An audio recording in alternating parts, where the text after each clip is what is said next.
السلام علیکم۔ امت مسلمہ کیوں انتشار کا شکار ہے، یہ ہے میرا آج کا موضوع۔ امت مسلمہ کی موجودہ حالات کا جائزہ لیا جائے تو ہمیں بے شمار مسائل اور چیلنجز کا سامنا کرنا پڑتا ہے۔ ہم دیکھتے ہیں کہ مسلم ممالک باہمی اختلافات اور اندرونی کشمکش میں الجھے ہوئے ہیں۔ ایک متحد اور مضبوط امت کے بجائے مسلمان قومیں ٹکڑوں میں بٹی ہوئی نظر آتی ہیں۔ اسی انتشار اور کمزوری کا نتیجہ ہے کہ امت مسلمہ آج لادین قوتوں کے سامنے بے بس اور مغلوب ہو چکی ہیں۔ سوال یہ پیدا ہوتا ہے کہ آخر وہ کیا وجوہات ہیں جنہوں نے امت مسلمہ کو اس حال تک پہنچا دیا ہے، اور وہ کیا عوامل ہیں جنہوں نے مسلمانوں کو ان کی اصل طاقت اور قوت سے محروم کر دیا۔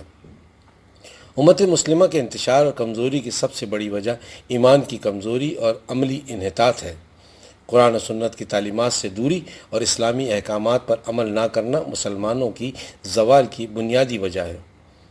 مسلمان قوموں نے اپنی اصل پہچان یعنی توحید، اخلاقی قوت اور عدل و انصاف کے اصولوں کو پس پش ڈال دیا ہے۔ انسانی زندگی گزارنے کے طریقے مذاہب کے بنیاد پر قائم کر لیے اور قرآن و سنت کے احکامات کو اپنی زندگی سے نکال باہر کر دیا۔ پوری دنیا کے مسلم ممالک کا اگر آپ دیکھیں تو آپ کو کہیں بھی اسلامی معاشرہ نظر نہیں آئے گا۔ صرف آپ کو مسلمان بستے نظر آئیں گے جو اسلام سے تعلق رکھنے والے لوگوں کا معاشرہ ہے، اور بس۔ اسلامی معاشرہ اس وقت قائم ہوگا جب حکمرانی دین اسلام کی تابع ہو، لیکن اگر اس کے برخلاف ہوگا تو ایسا معاشرہ صرف تباہی کی طرف ہی جا سکتا ہے، اور معاشرے میں بے حیائی خود پروان چڑھ جائے گی۔ یوں امت مسلمہ کا اپنے عقیدے اور کمزور اعمال کی وجہ سے دشمن پر غالب آنا مشکل ہو جائے گا۔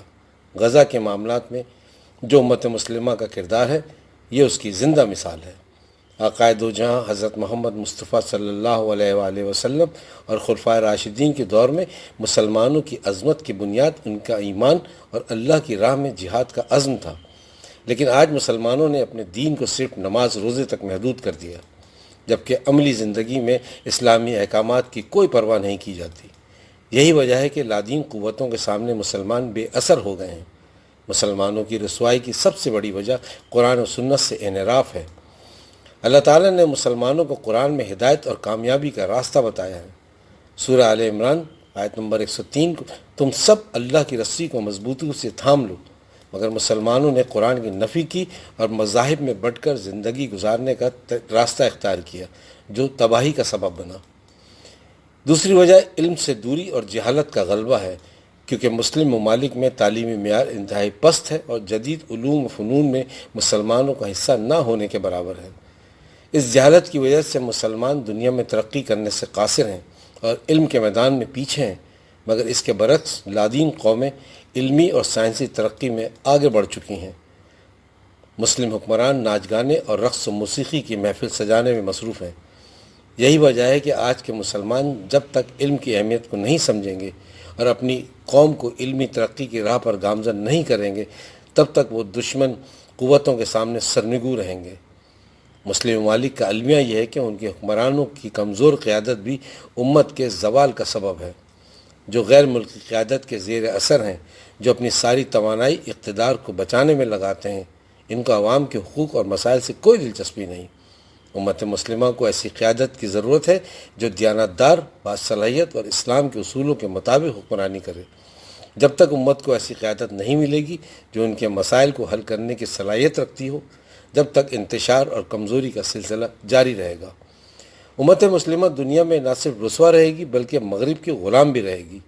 اگر آپ تاریخ کا مطالعہ کریں تو آپ کو معلوم ہوگا کہ اسلامی تاریخ کے سنہری دور میں مسلمان معاشی طور پر خود کفیل اور دنیا کی تجارت میں اہم کردار ادا کرتے تھے، لیکن آج مسلم ممالک کی معیشتیں غیر ملکی قرضوں اور امدادوں پر انحصار کرتی ہیں، اور یہ انحصار امت کی غلامی کا باعث بنتا ہے۔ جب تک مسلم ممالک ان مسائل کو حل کرنے کی سنجیدہ کوشش نہیں کریں گے، جب تک اپنی سوچ نہیں بدلیں گے، اپنے رویے تبدیل نہیں کریں گے، معاملات زندگی درست نہیں کریں گے، اسلام کو ایک دین نہیں سمجھیں گے اور قانون زندگی نہیں سمجھیں گے، اور اس قانون زندگی میں حکمرانی کو سب سے اولیت نہیں سمجھیں گے، اور اپنے آپ کو قرآن و سنت کی تعلیمات کے مطابق ڈھالنے کی کوشش نہیں کریں گے، تب تک وہ مغلوب رہیں گے۔ لہٰذا ضرورت اس امر کی ہے کہ ہمیں صرف اور صرف نظام کی جنگ لڑنا ہے۔ یہی مسلمانوں کی بقا ہے۔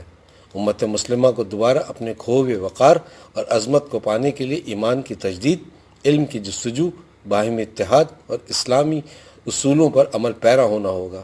یہی وہ راستہ ہے جو ہمیں دشمنوں پر غالب کر سکتا ہے اور ہمیں دوبارہ دنیا کی ایک عظیم اور مضبوط امت بنا سکتا ہے۔